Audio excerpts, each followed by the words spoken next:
백신 접종 사흘째인 오늘 200여 명이 화이자 백신을 맞았습니다. 누적 백신 접종자가 2만 명을 넘어섰습니다. 접수된 백신 이상 반응 112건은 모두 발열과 두통 등 경미한 증상이라고 당국은 설명했습니다. 4차 재난지원금의 규모가 19조 5천억 원에 달할 걸로 보입니다. 여당과 정부는 특수고용 노동자와 노점상 등 지급 대상을 200만 명 정도 늘리고 이르면 다음 달 말부터 지급하기로 했습니다. 산발적 집단 감염이 이어지면서 코로나19 신규 확진자 수가 356명으로 집계됐습니다. 이런 가운데 일부 보수단체가 3일절인 내일 서울 도심에서 집회를 열기로 해 방역당국이 긴장하고 있습니다. 미얀마 군경이 쿠데타에 반대하는 대규모 시위대를 향해 공격을 가하면서 4명이 숨지고 수십 명이 다쳤습니다.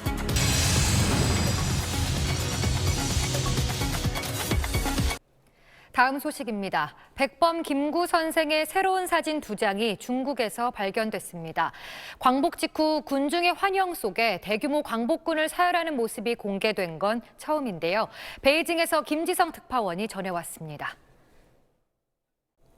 위안부 피해자는 자발적 매춘부라는 하버드대 램지어 교수에 대한 비판이 전 세계적으로 더 거세지고 있습니다. 노벨 경제학상 수상자 2명은 공동 비판 성명도 냈는데 램지어의 주장은 2차 세계대전 당시 유대인 대량 학살이 없었다고 주장하는 것과 같다며 강하게 비판했습니다. 워싱턴에서 김윤수 특파원입니다. 내일 3.1절을 맞아 서울 도심 곳곳에선 차량 집회를 포함해 소규모로 열리는 집회가 1000건 넘게 신고됐습니다. 경찰은 차벽까진 세우지 않더라도 방역 위반 행위는 엄중히 대응하겠다는 입장입니다. 신정은 기자입니다. 만취 상태로 고속도로를 달린 운전자가 한 시민의 신고로 경찰에 붙잡혔습니다. 알고 보니 이 신고자는 며칠 전 부산에서 음주 뺑소니 운전자를 끝까지 쫓아간 택시기사의 딸이었습니다. 김상민 기자가 보도합니다.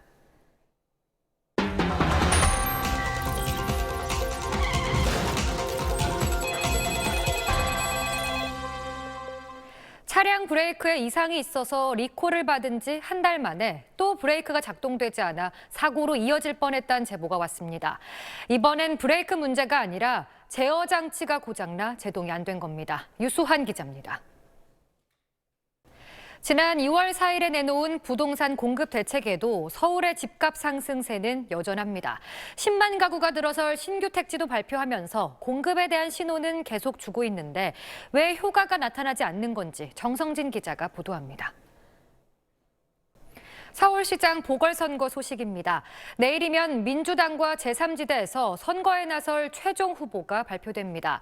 민주당에선 박영선, 우상호 후보 가운데 승자가, 제3지대에선 안철수, 금태섭 후보 간 단일화 결과가 나오는 건데 그동안 후보들은 비접촉 방식의 온라인 선거 운동에도 꽤 신경을 써왔습니다. 김수영 기자입니다.